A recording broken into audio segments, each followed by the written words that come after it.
Welcome to CyberBulls, everybody. It's a special episode. We're going to have Ross Gerber joining us later today. He is the president and CEO of Gerber Kawasaki. They're a wealth management firm. They handle over $2 billion of assets. Meantime, we've got the bull ring here, and we've got Alexandra, Christian, and Jeff, and we also have Xander again. Welcome, guys.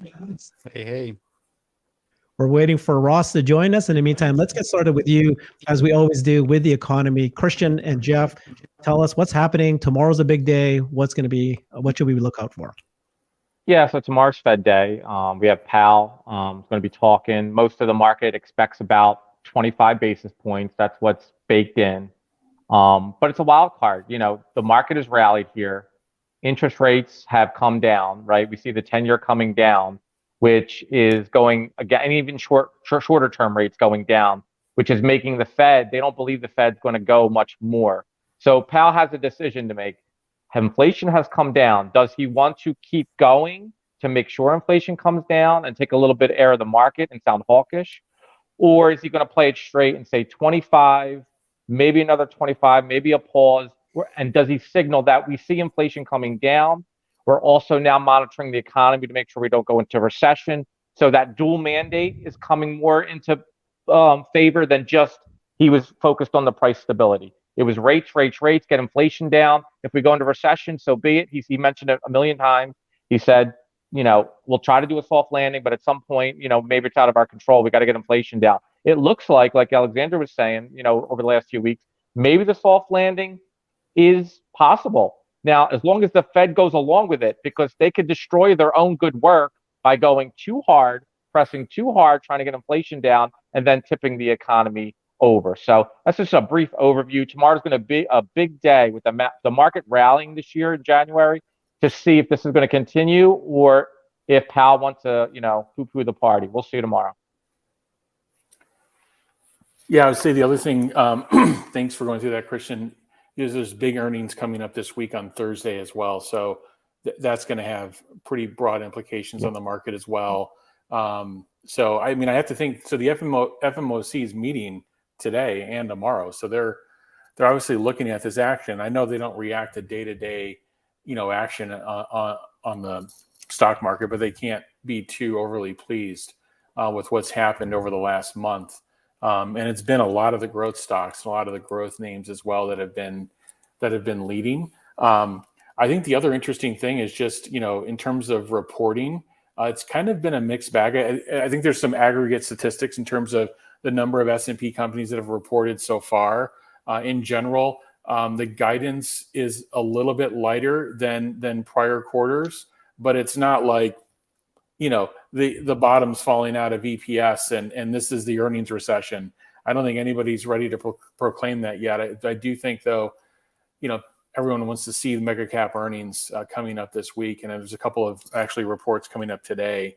And then, of course, we had, you know, Tesla and GM report. I think we'll talk a little bit about that later in the show, but some fairly surprising guidance, I would say. You know, when the macro view is, it looks like, hey, there's going to be a recession and autos are going to get hit. By the way, autos were down last year. Autos were down 8% last year. And then you've got GM coming out saying they think total SAAR is going to grow 8% this year. So I think we'll talk more about that in the show. Yeah, I agree. And I was going to actually ask you, because I was in my day job this morning, the GM results when I saw them early this morning, and especially the guidance, I felt this was incredibly overhyped compared to all the other earnings we had the last week. So you seem to confirm that. And I mean, I have to say, GM is strategically, oh, sorry, my English today. I just spoke French, so I have to switch the thing again. So strategically, thank you, is really pulling this well in terms of communication. Remember, Saturday, it was that their battery plans, which were not just small battery plans, right? For the last 2 years, they've been hyping this Ultium base and that this is going to be the neck of the Ultra, that they're now suddenly switching to 4680. That was Saturday on a slow news day, except for us Tesla crazies. Nobody really, picked it up. And it certainly wasn't on CNBC on Monday morning anymore. Then on Monday it was, oh, the Hummer, look, everybody wants the Hummer, isn't it wonderful, the Hummer? I don't know where that came from, but thank you to the PR department. And then today for the results, I mean, those weren't glorious results, but they had prepared the market for much worse. And then suddenly it looked better than expected. And then it was the overhype and 2025, and we're going to do more than Tesla in 2025. I mean, you got to give it to them on PowerPoint. They know what they're doing. I mean, not in reality, but it is crazy. I mean, they're not eating Tesla's lunch. They're just fooling the market much better than anybody else.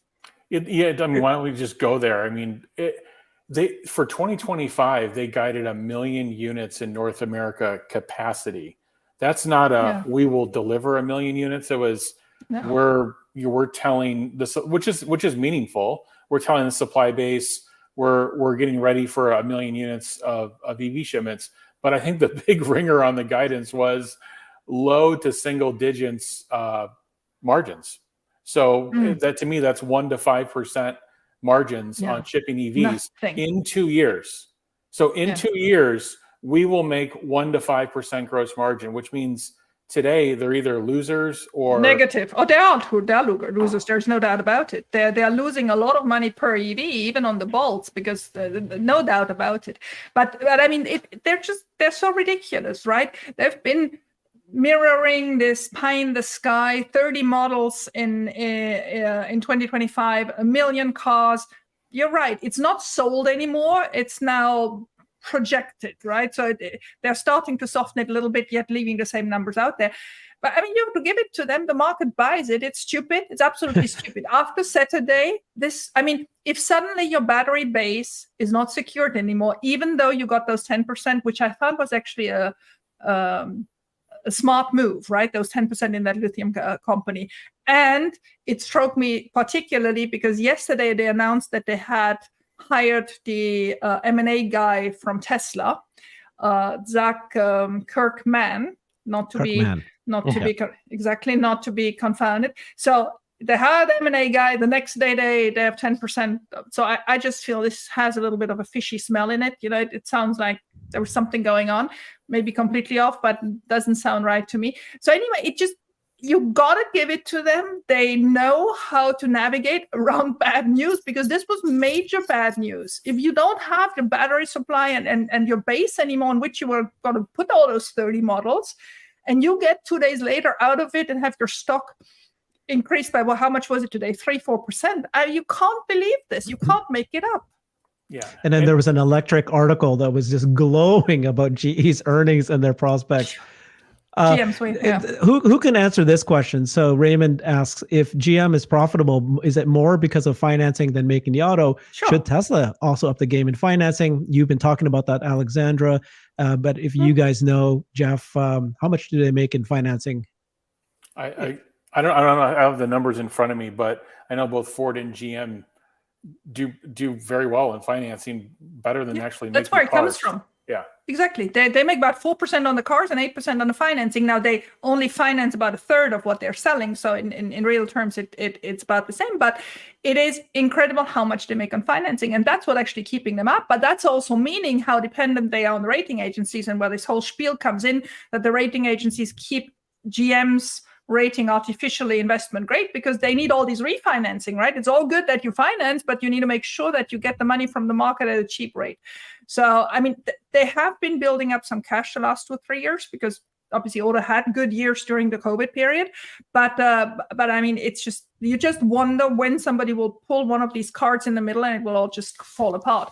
Now, to the question, should Tesla do financing? I think they should, and I actually think they start doing it. They start doing it in the UK again. We're hearing about direct financing in the Eurozones. They have started end of the year in China again, and I do believe they will start sooner or later in America as well.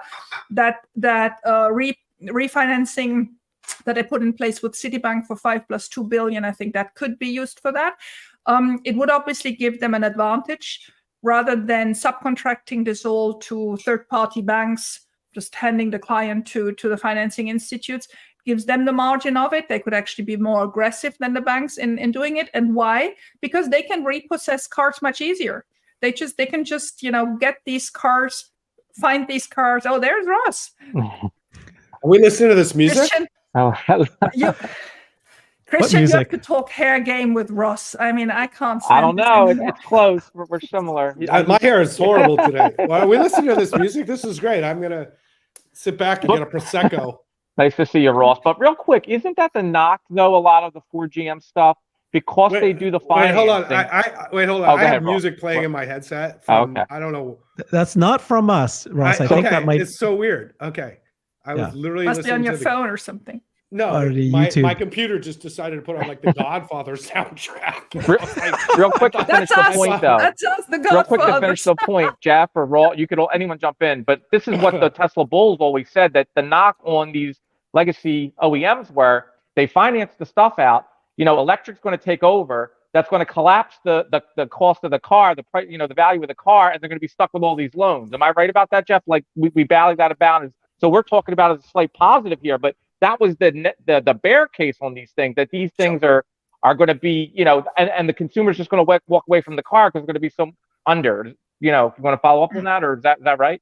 No, I mean that could absolutely happen as values come down. So it's a new risk based on what's happening in the used car market right now, and it's happened before as well, but not to the extent of taking the company down. But another thing risks are real. How old the vehicle fleet in the United States actually is on the road.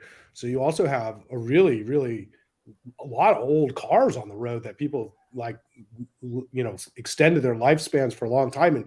And eventually those are all going to clunk out at the same time and become used cars at the same time. So you've got this, it's almost like a complete cycle of replacement from ICE crappy vehicles to EVs of all stripes. And in this replacement cycle, which will probably happen more rapidly than people think because the vehicle age fleet is so old, but with this replacement cycle, it will be very tough on lenders and on used car pricing, ICE pricing. Yeah. Okay. So Ross, welcome. Thank you for joining us. We started with the economy and there, big news coming out tomorrow, but you have been pretty vocal about your opinion of the Fed in the last year, really, in the last 6 months for sure. And you've been wrapping it up. I want to hear what you're thinking about the Fed, what's happening to the economy, what's your forecast for this year, 2023? Well, I always predicate all forecasts are worthless, so it doesn't really matter what I say, because it won't happen, that way. That's not what Christian says. Christian says I've he's been doing this right. 29 years. I've been doing this 29 years. No, Ross part is right. of investing forecast, but it's probably not right. But it's fun to talk about.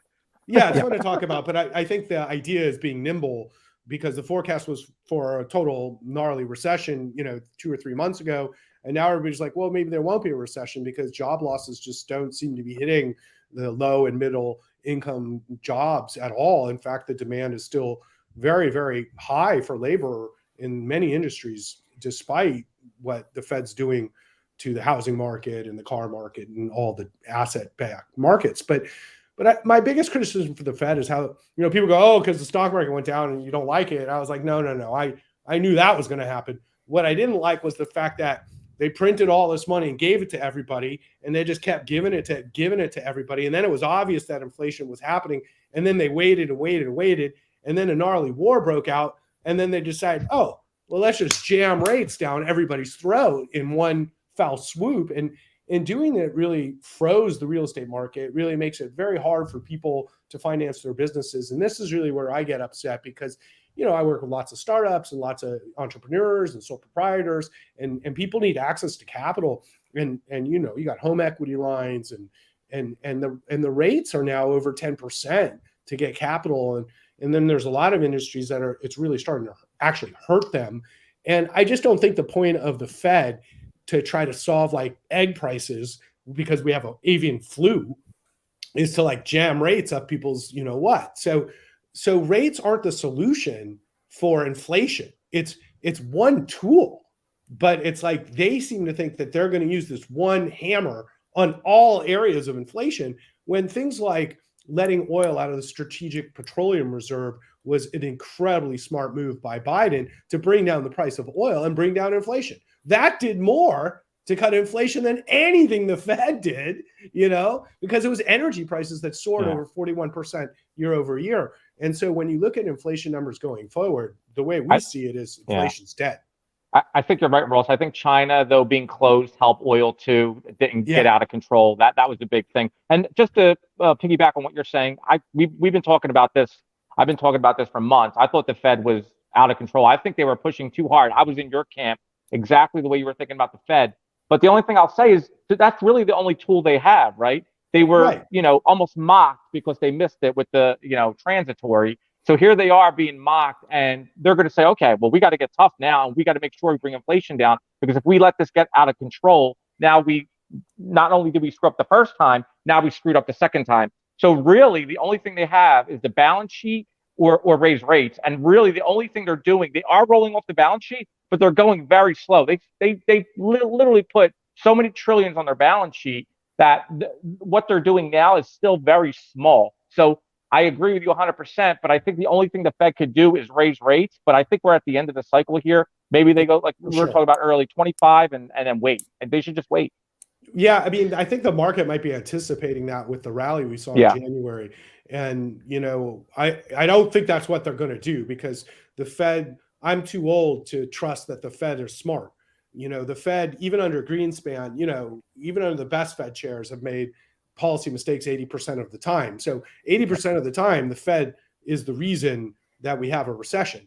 And so at least if they slow down here, 25 basis points, it clearly shows that the worst is behind us. But you have to just look at what the market's saying. So, like, here's a crazy thing. So I went out to buy bonds today, and my clients want short-term securities. So I ran, short-term treasuries versus short-term investment grade corporates. Okay.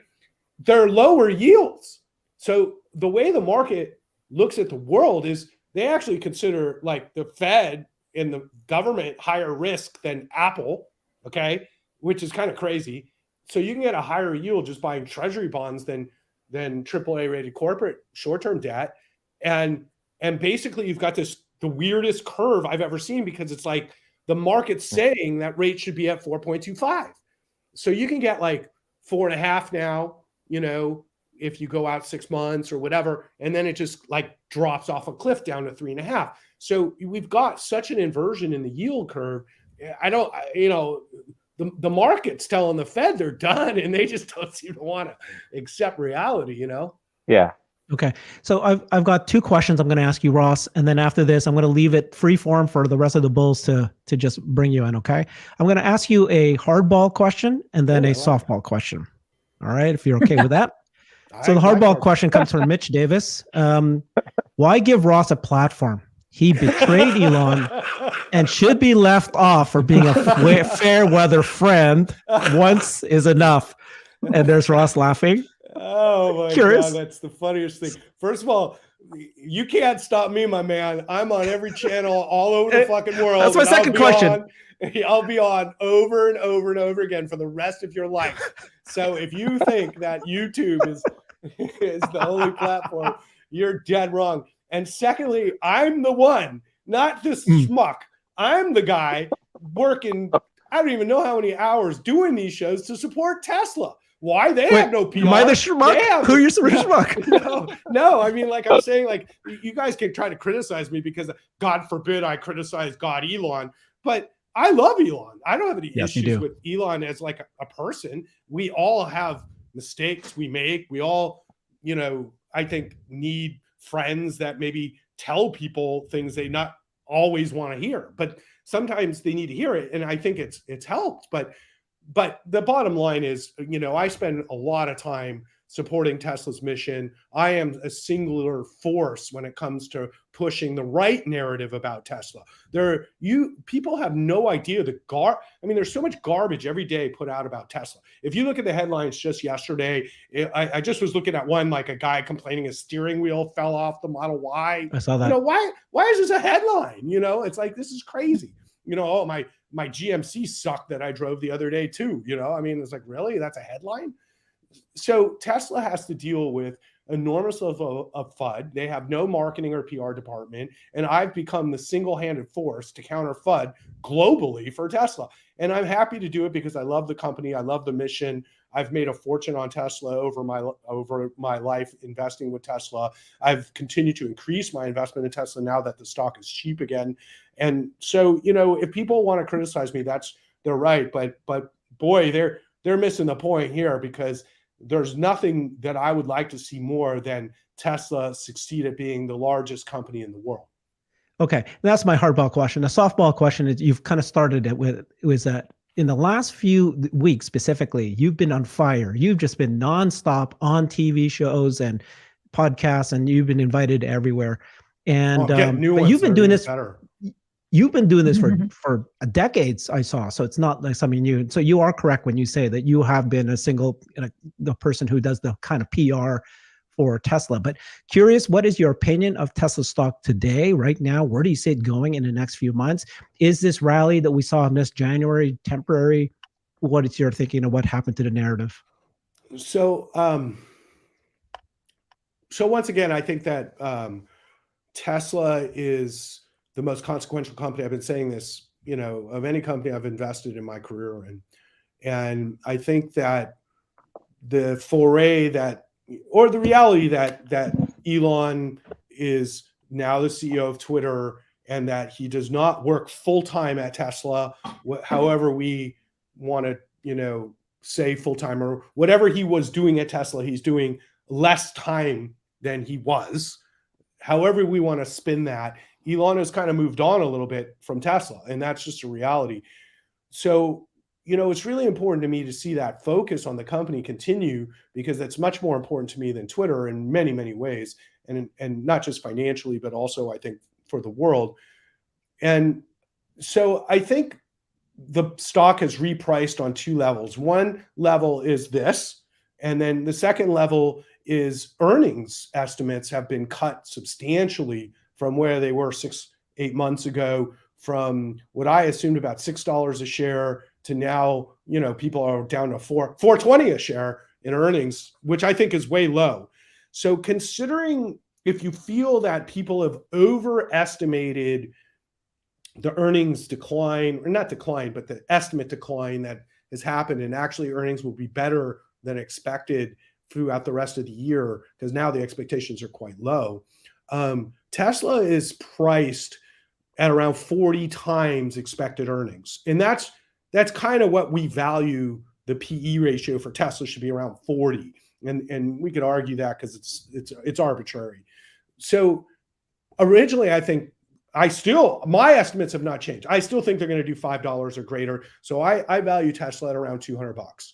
And so as an investor, if I can look at one of the greatest companies of all time and I can buy it for less than what I think it is, I would accumulate that. And of course, everybody's situation is unique and their risk tolerance and such.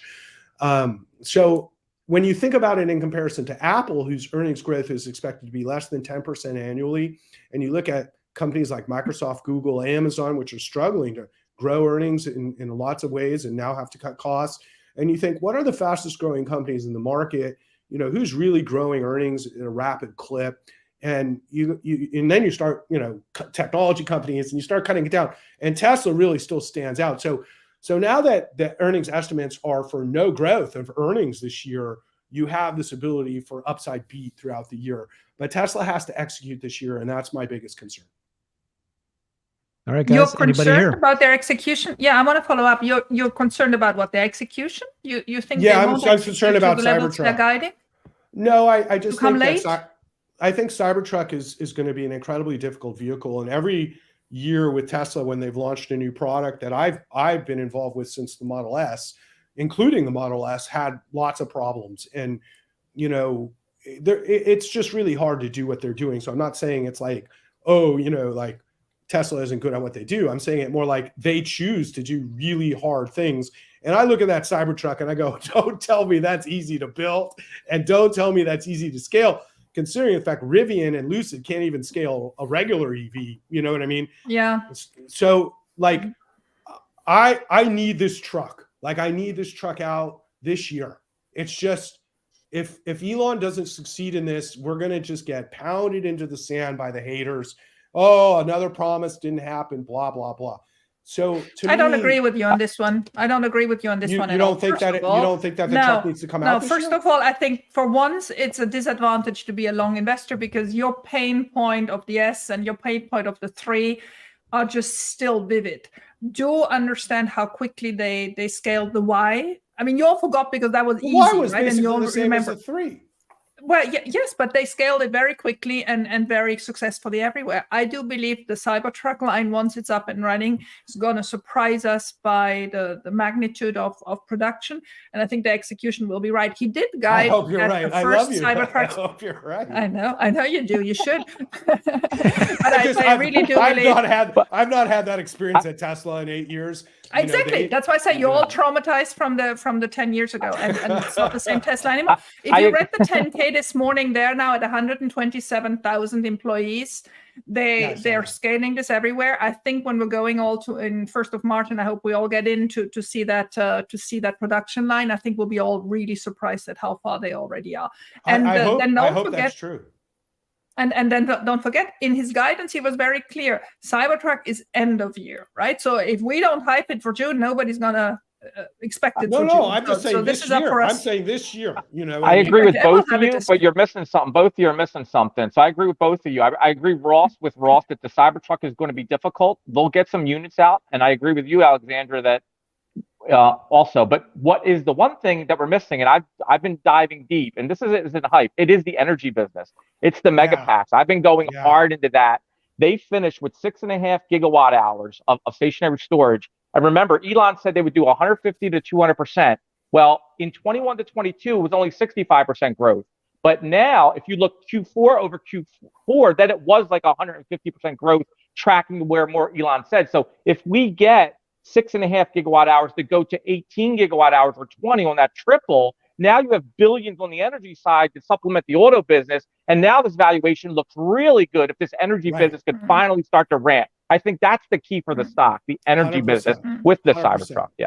100%. I mean, I think that's the part of the business that's most exciting to me from a growth perspective. If you look at the actual numbers of 152% growth year over year, and that's just like, we haven't started yet. And now they've got the Megapack factory. My other really positive thing about Tesla is the fact that they've actually started these new factory, and gigafactory announcements that I've been waiting for. And it looks like Mexico is like imminent.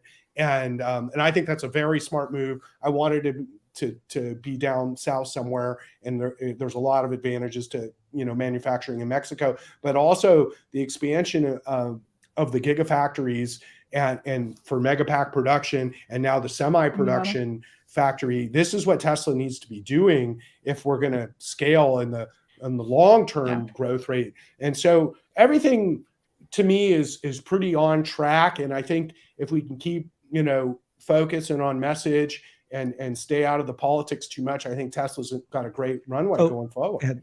Did you guys see the additional 4 to 8 billion for next year in cash that they're going to reserve or spend? CapEx, capital expenditure. CapEx. What they're going to do in March 1st, they're going to announce massive expansion, global expansion, energy. They're going to be mega pack factories. There's going to be giga factories. There's going to be battery factories and semi factories. It's crazy what they can do and spend time and money on. But I think they're going to go full speed ahead.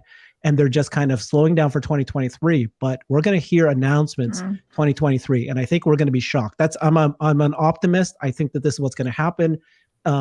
And because we got you mean hit shocked hard by with the quantity? Shocked by the breadth of the vision and the mission of what they're going to do, and the quantity of how fast they're going to move, and how many of these things are going to start investing in.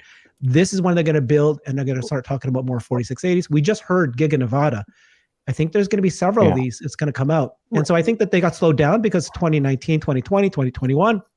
Now it's time. Once they get past this, they're going to go full on. Anyways, that's fair enough. Go ahead, Jeff. I was just going to say, what's been surprising is the Elon commentary on recession, slowdown, risk, and maybe just putting risk out there. But I've always said, when you want to follow what Tesla's doing, follow what they're doing with CapEx, follow what they're doing with factory capacity, because they put the 2 million in on the auto side, And from looking at this 10K and stitching together what they're going to do on 3/1, it does look like there's going to be some significant announcements. So they're expanding CapEx and what they talk about or what they verbalize as an environment of concern or slowdown in the market. But they are expanding CapEx possibly at a pace greater than they've done before in recent years. Well, And yeah, and it's also the Mhm.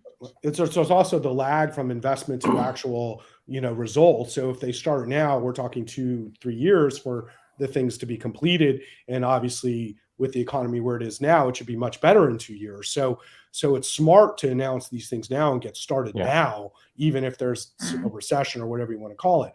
But I think you're absolutely right. I was on Twitter with somebody going back and forth, like, how many gigafactories do we really need if we're going to hit, let's say, 20 million cars a year or this or that? And it's like they got to have at least 10 facilities to really get to the scale that they've talked about, 10 or more. And so, I agree with you. I think we're looking at some potentially big announcements going forward. They have all this capital now, which was like never the way it was at Tesla. We were always short on capital, and it was always this like using this money to get to that point and using this money to get to that point. That was sort of Elon's like stepping stone way to scale. And then now it's like we have all this cash flow, and it's like, well, we need to do like boom, boom, boom, so maybe they double their production and cell production, auto, megapack production, just with like 2-3 announcements right away. And boy, that's exciting. What I believe they're going to do with this new platform, this new Gen 3 platform is, and they've talked about this, but they've said it briefly and not talked about it again, which is improving this output per square meter in the factory. And I believe what we think, like the number of factories that are going to be needed for X output, I think that's true for the 2017 design products, the 2020. But I think in this new platform, they are really going to be focused on fewer parts, a more streamlined manufacturing process, and their output per gigafactory or per square meter is going to go up. And I think that's going to be one of the things they talk about. Yeah, I agree. Yeah, I don't think we're going to need 8 to 10 more gigafactories. I think we could, get away with maybe half that. And remember Lathrop, they threw that up so quick. Like, it's not like the auto factories. Like, you could throw that up. That's a much simpler product, Megapack, and you could get that going within a year and start going with that. So I think that was super impressive, and a lot of the community forgot about that facility and what that is doing. And we looked at the inventory. You saw the inventory of the energy storage was like $2 billion. You could see that ramping, and you could see the costs that are going to, I mean, not the cost, the revenue that's about to flow through that line that is hung up because customer deposits are taking a while to come through. So I agree with Jeff on that. And absolutely, I don't think it's going to be 10 though anymore. I think maybe you need another 3 or 4 in addition to what we have. And I think that might do it. Yeah, you don't need 10. You need 3. You just expansion of what you have. Okay, so I've got a question for the whole panel, but we'll start off with Ross. I didn't really like when you said that you think that Elon has, his focus is off of Tesla. But so I'd like to, ask that question. Do you think that that's the case or not? But answered in this perspective, which is, he has decisions he has to make as a company at the very highest level of where to spend their money, whether it's going to be energy or if it's going to be semi, which is massive business on its own, or if it's going to be the Cybertruck, or it's going to be like, there's so many ways to make money. I think he's spending his time on the big decisions, which gigafactories, where, negotiating with these top executives and politicians. He's doing this, and that's what he needs to be doing. So answer that question, both kind of like both angles, and then I'd like to hear the rest of the panel as well. I mean, just look at it this way. There's 24 hours in a day. So if he worked 8 hours at SpaceX, 8 hours at Tesla, and 8 hours at Twitter, then that would be like a full day for Elon, right? If that was the case, I would say great, except that that's not humanly possible. And so my concern and really the issue is that the big challenge that he's put upon himself is actually dealing with Twitter right now. And you can just see it from his tweets. Now he's still doing his stuff at SpaceX, and of course he's still doing his job at Tesla. I think what it is that we're human beings, and is this a sustainable thing, number one? And number two, is Tesla exciting enough for him? You know, is robots? Yeah, but like Yes. maybe he climbed that mountain and he's like, now I'm climbing this Twitter mountain, which is a hard mountain. It's my next hard mountain. And so not that Tesla isn't in good hands and isn't managed correctly. And I think, you know, it would be great to have some clarity of like, what is the org chart at Tesla? I was thinking about this last night. Like, what's the org chart? Who reports to who? You know, like everybody can't just report to Elon. And so I was like, how do you run this massive industrial company that's building all around the world? Oh, and then I've got all these issues with Twitter. And, you know, a friend of mine who used to work at Twitter was saying, hey, you know, Elon hasn't had any fun yet. Wait till the election comes, because boy, that isn't going to be fun at all. And he worked at Twitter during these elections. And he's like, Elon has no idea the crap that's going to get thrown his way. You know, and I was like, yeah, it's going to be a nightmare. I can guarantee it. I mean, imagine if Trump's running against Biden. This is a distraction in my mind from solving climate change. So my issue is, I think Elon thinks he can do it all, and I think he tries to do it all. But I also think he's human, and I just don't want to see him hit the wall, you know? Yeah, I agree. Where should he spend his money, guys? Question. Energy? Well, anything else? You know, who should spend his money or his time? Where should Tesla spend their money and focus? Should they build out mega factories? Should they be doing more factories for cars? Where would you spend the money? I mean, I think we always said we want them to ramp as quickly and as well as possible. I just believe, you know, the selection of different sites needs a lot of time, because you also arbitrage between, you know, what advantages do you get in Mexico compared to Canada, or to compare to an Austin expansion or whatever. So I don't think we have all the input to really, you know, understand what's happening. And I'm sure that as soon as they can announce something, they will. So I'm not worried, but they will ramp up. There is no doubt about it. I just want to get back to what Ross said about Elon spending his time. You know, I wrote this article on the board of directors, and I really took my time because I wanted, first of all, you know, have the time to think it through, and also wait for the Q4 results, because there I was getting more and more convinced that they were doing their job, and fair enough, they were not mouthpiecing Elon, but I don't want them to mouthpiece Elon. But I also wanted to be reconforted that the Q4 results were as good as I hoped they were, and they were. So then I published. The thing is, if we would have had a major dent in the Q4 results, all hell would have broken loose on, oh my God, you see the results, that is because Elon didn't do this or didn't do that. Now the results were good. Did you hear anybody say, oh, you see, his divided time was good enough for these results? You don't. That's always the problem. People only want to be critical when they have the proof that being critical is given, but they don't want to give him the credit when actually the results were good. So I want to come back to that. And then I want to tickle Ross a little bit for his board of director position. Sorry, Ross, you may as well get it from me, right? So when I went through all these 8 people, and some of them I had no idea about before I started writing. Just for example, Kathleen, I knew she was at Walgreens before, but I didn't know about her studies, about her other accomplishments or whatsoever. I really found a very complementary group. But the one thing that struck me more than anything is you have the biggest problem finding information about them. You will find the odd YouTube video from 10 years ago, or you will find them talking like Hero talks about ESG, or about his academic interventions, because he works for Harvard from time to time, or at Kellogg or whatever. So he speaks in that perspective, but they never, other than on very, very rare occasions, speak about Tesla. And I was thinking, why is that? Why is communication at Tesla the way it is? I mean, on the product side, I'm quite critical about it, because I wish they would do more, but why is it also on the company side?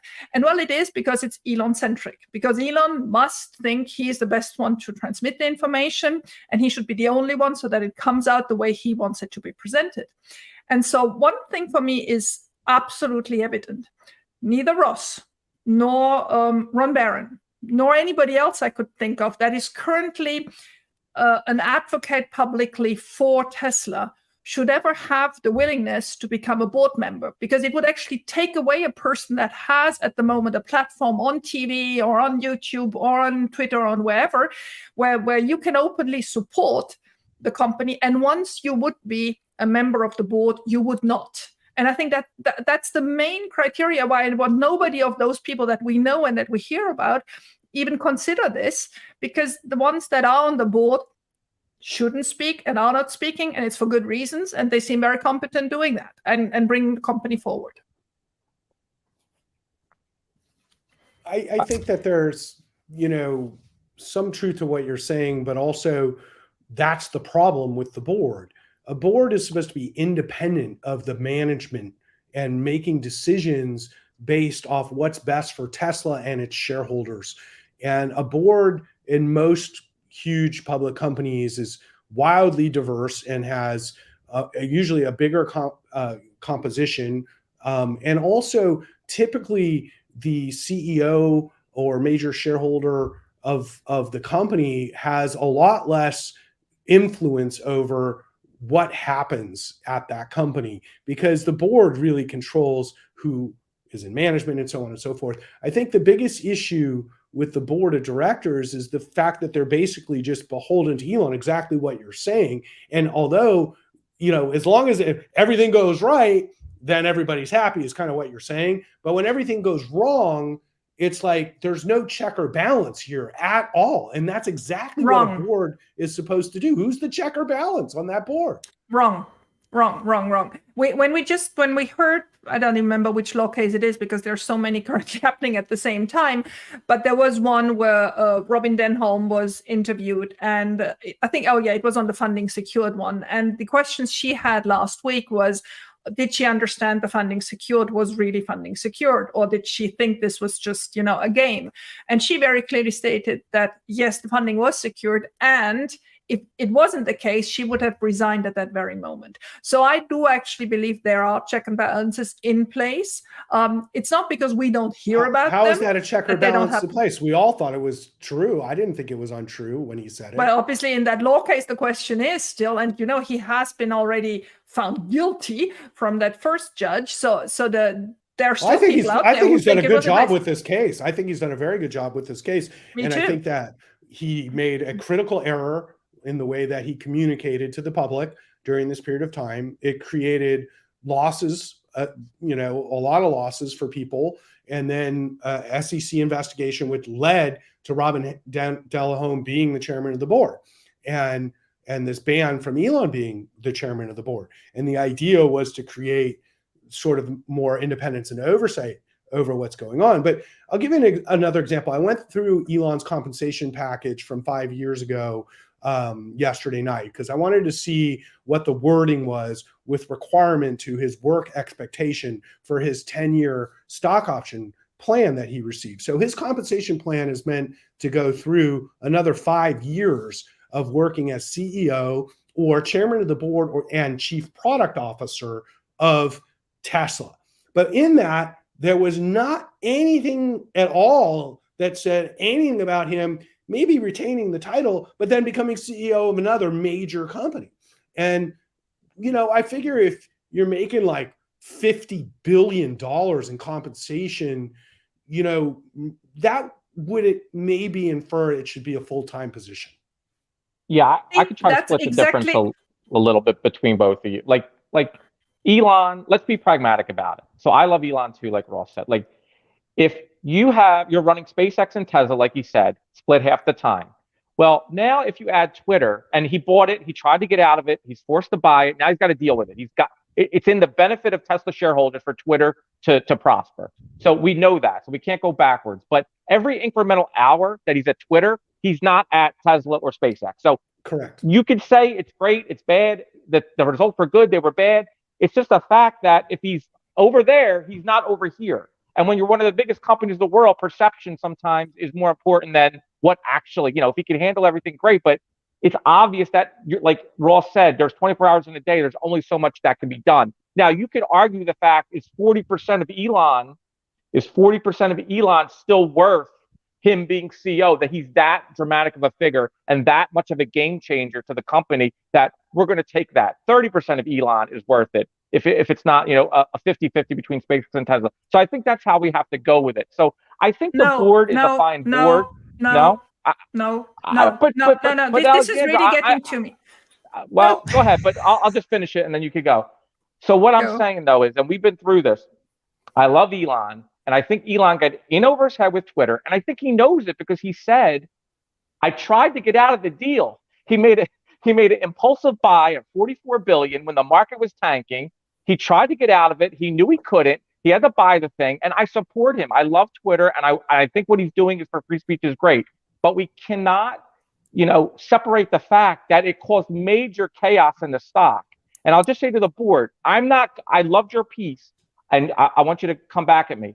I think they're good people, and I think they're smart people. But the job of the board is to make sure that the company and its shareholders do not get decimated, down 75% because the CEO goes a little bit off. That's just how I think. Go ahead. False. It's not that the board is not there to preserve the stock price. We have to get out of this thinking, and that is for any board. They are there to defend the shareholder, but that doesn't mean it's for the December 22 stock price. That's not what it's about. But let me first get to this. You sold 22 million shares on the open market last year, Alexandra. It's bullshit. It's bullshit. Okay, you're trying to tell me that the board did their job and he's like haphazardly selling stock all year long to pay bills? Right. This is not doing your job at all as a board member. Right. Complete negligence. Okay, so let's be real. That's one of the reasons the stock's down a lot more than Apple and other mega cap companies. It look a little bit more like Coinbase, right? Tesla's not Coinbase.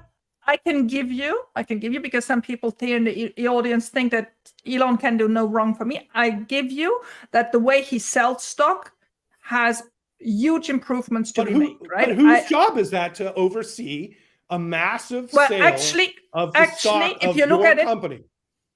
No, because it's Elon as a private person selling the stock. That is not something the board of directors. No, that's yes, not, it does. Not yes, true it is. at all. Look at it. Look at it legally of the company. No.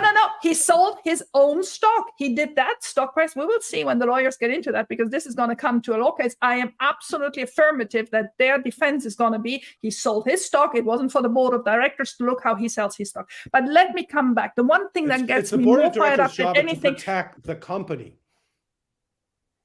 Okay. It's the board of directors' job to preserve shareholders' interest. They did. Look at the Q4 results. But let me no. They have nothing to do with Q4 results. The people who work at Tesla. You are looking. Well, Alexandra, it's not stock price. It's shareholder value. I'm not saying they have to control the stock price. What I'm saying is they have a duty to make sure the stock doesn't crater because somebody does something to affect the company, including the CEO. And I love Elon. And we're going to get through this. So I mean, let's have Alexandra be able to speak. Go ahead. Let me make my point. I hate this idea that while everything ramps up and Elon sleeps on the factory floor, it's all good. But now that he's having on top of 3 other companies, a 4th other company that currently has his focus, now he should suddenly be there from 8 to 5.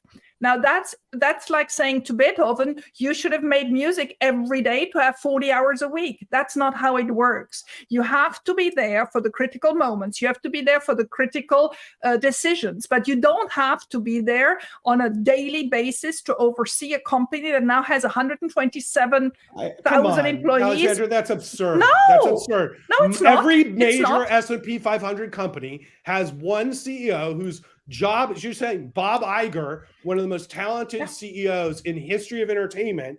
He became CEO back at Disney again. Okay, he can't do 3 other jobs.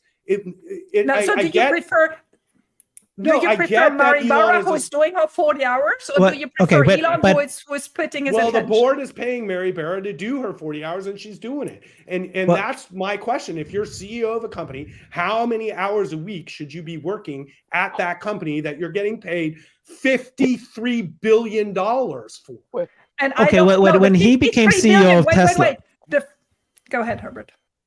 When he became ahead. CEO of Tesla, he was already CEO of SpaceX. He did Boring Company, all these. Twitter is temporary. He's going to have a new CEO. Right. He's going to have a 3-month focus. It's already been kind of announced. We got to get. So Why are we? when So is once he he gets a the CEO for CEO? Twitter, are you still going to say he's overloaded? Well, he should say that because he's got all these other companies he's focused on. He's been doing that for 10, 15, 20 years. Can I help on this one? I haven't weighed in yet. And actually, from being a C-level exec at a major Fortune 100 company, I'll say a couple things. One is first off, Elon. There's things that Elon has told us and admitted that sometimes we just, whatever reason, we want to reject. Number one, Twitter was a gigantic time drag on him in October and November. He said this. He publicly said this. And from being an executive of these companies, there's certain ramp points in time where you need 100 hours a week at one company, and then you could effectively do your position with 10 hours or 20 hours. There's different points in time where these things occur, but he's actually said, like, this was a gigantic time drag on us. And I will say too, I mean, if you look at the Tesla quarter in Q4, I don't think any bull can say that Tesla, I mean, it was a record quarter and they did great things, but they did not knock it out of the park. And I don't think Tesla would say that they knocked it out of the park as well. The other things deliveries were light. The other things we don't know about, and we have to be mindful of the bear side of this as well, because there are, I would say, under the covers, there's some pretty major things going on at Tesla right now with the Cybertruck and its readiness. I mean, that is behind, guiding basically no volume production in 2023. That's a move out. No matter how you cut it, that's a move out. Yeah. The other thing is on the 4680.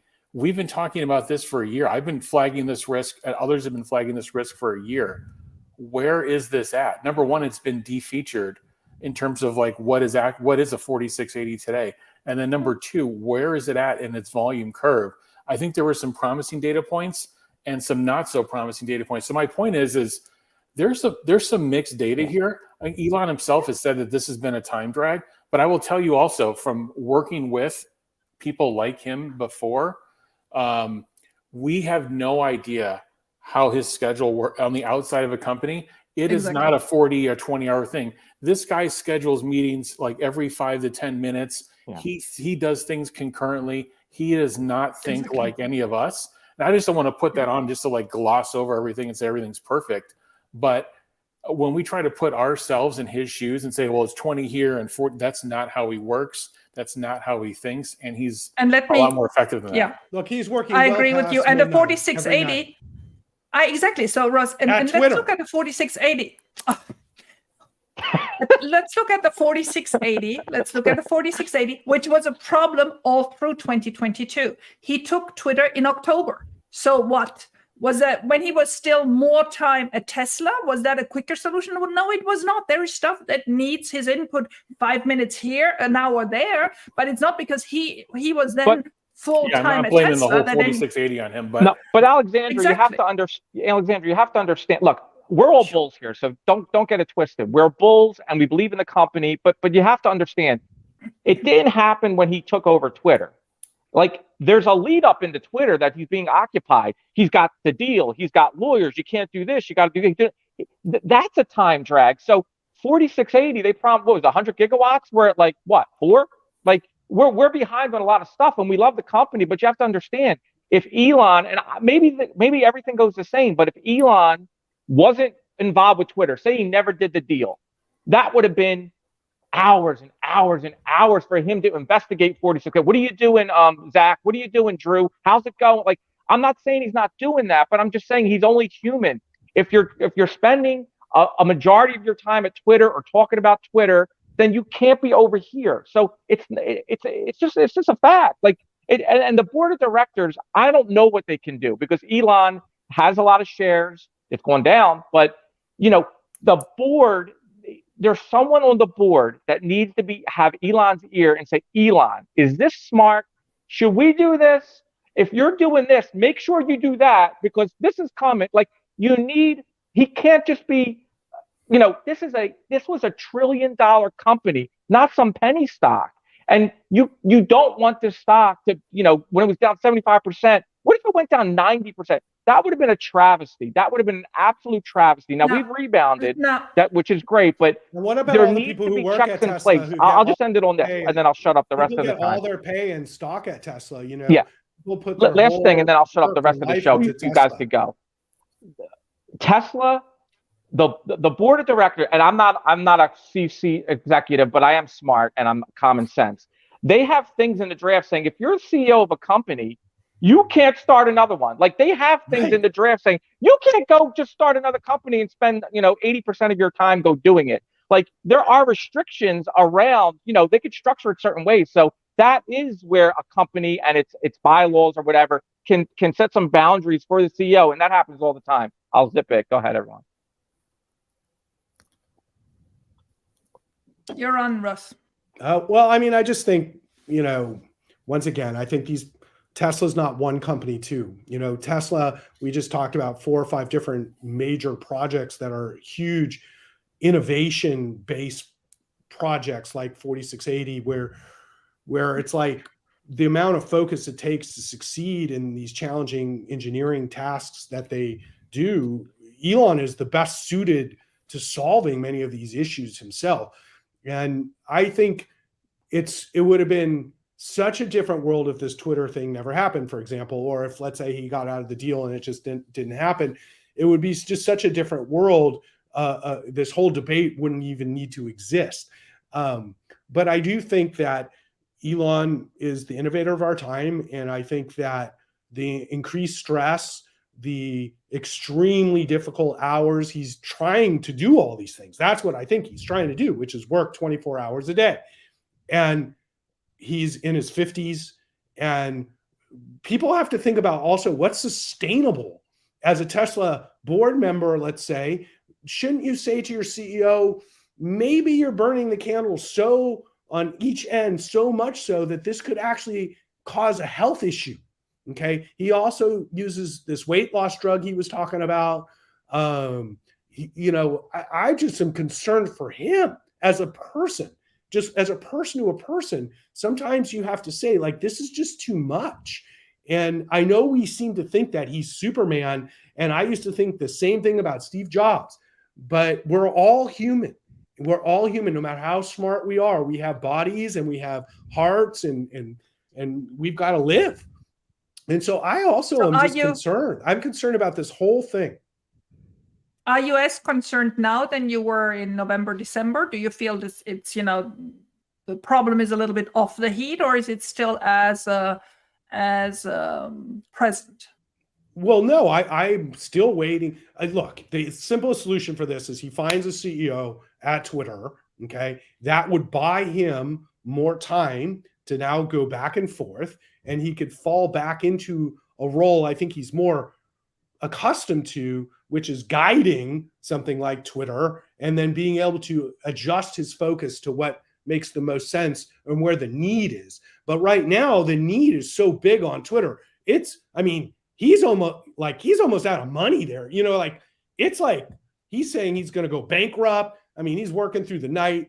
He's got David Sachs posting Donald Trump videos. I can't imagine that's helping us sell Teslas. Like, there's nothing they're doing there that's selling any Teslas. That's for fucking sure. And so you're just pissed off as the Democrat you are. You're just pissed off on that, right? Look, Donald Trump is a criminal, and he tried to overthrow our government. I don't think it's a political issue. That's actually a fact. Herbert's liking this talk. I'm just saying. President Trump. No, criminal Trump. He's been indicted for crime. We're going off the rails. We may find out that Joe Biden's a criminal too if he's actually investigated. He might be a criminal too. Move on, guys. I'm just saying that we want to focus on what's most important, and for all of us, that's Tesla.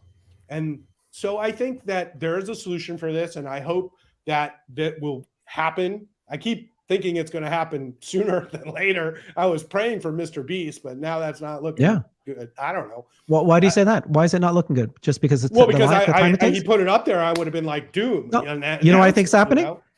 I think what's happening is that in order for him to choose him a CEO, he's told him, you got to invest money, put $1 billion in.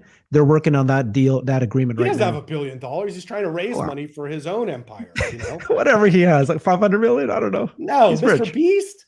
He's He rich. makes cash, but he's not rich. He's trying to take his no. company public, so he will be rich. But he makes cash. You know, YouTubers make cash, but you got to pay taxes and all this kind of stuff. I think there's an opportunity for us all to win here.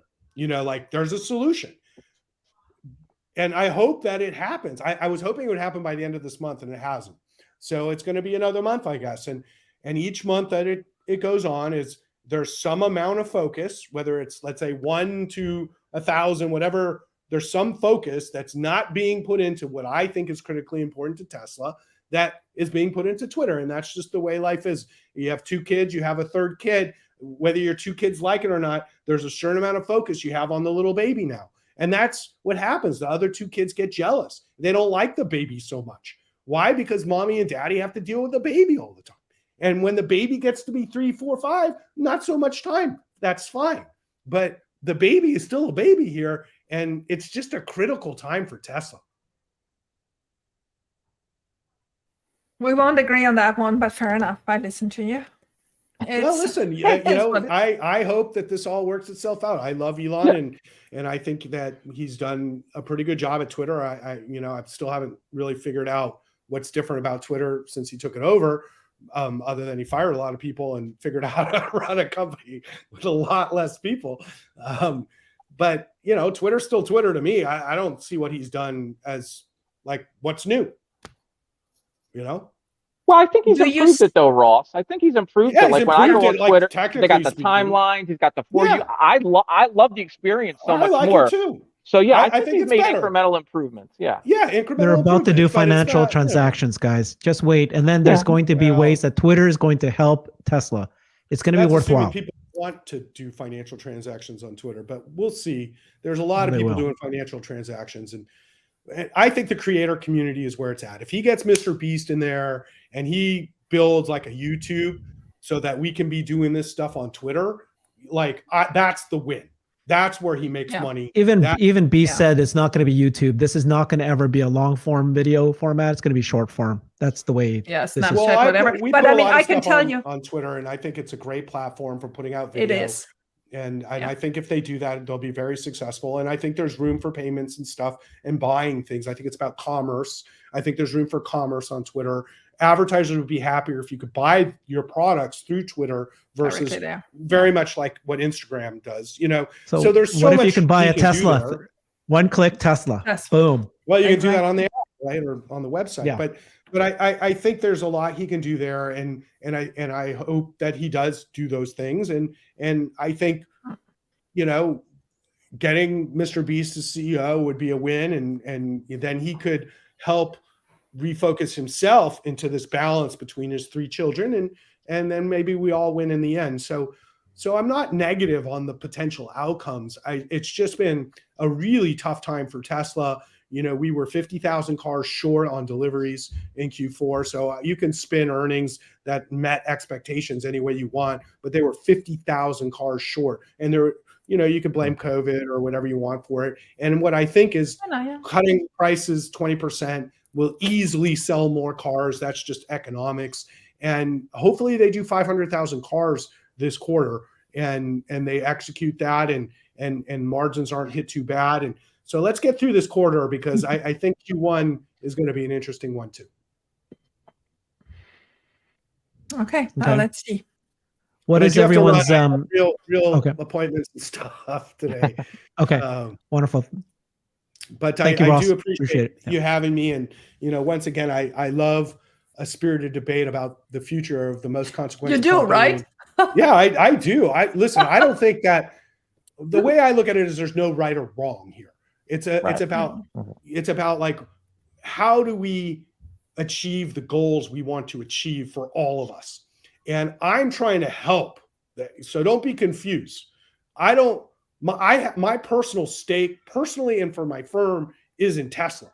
And I represent well over 1,000 shareholders of Tesla. And I spoke with Leo last night. and he 100% supports me, and he owns over 22 million shares of Tesla. So I represent retail shareholders of Tesla, I think, very well. And that's the position I would take on the board, as being somebody that represents you all.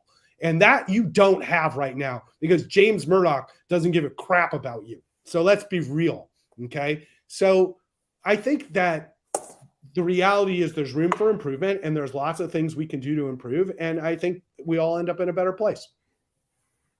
Okay, and my take on it is, and in every problem in life actually, is always, does this matter in a month? Does this matter in 6 months? Does it matter in a year? And I just think our problems today with Twitter, Tesla, Elon don't matter in 6 or 12 months anymore. This will resolve by itself. Yeah, exactly. And so I really want to make sure that the short-term stuff, we just kick it out and continue on what really is important. I hope so. Okay. I hope you're right. All right. Thank you so much, Ross. I agree. I really appreciate it. Thank you for giving me the platform. Yep. Platform. Yeah. We're a small little YouTube channel. You're going to go to CNN tomorrow. Yeah. See you guys. Thanks, everybody. I think we draw better than CNN. I think we draw better than CNN. Go check our views. All right. Thanks, everybody. Take care. Yeah. Next week, we're going to have Gary Black join us. Please join us again. Talk to you soon. Thanks. Bye-bye. There we go. Thank you.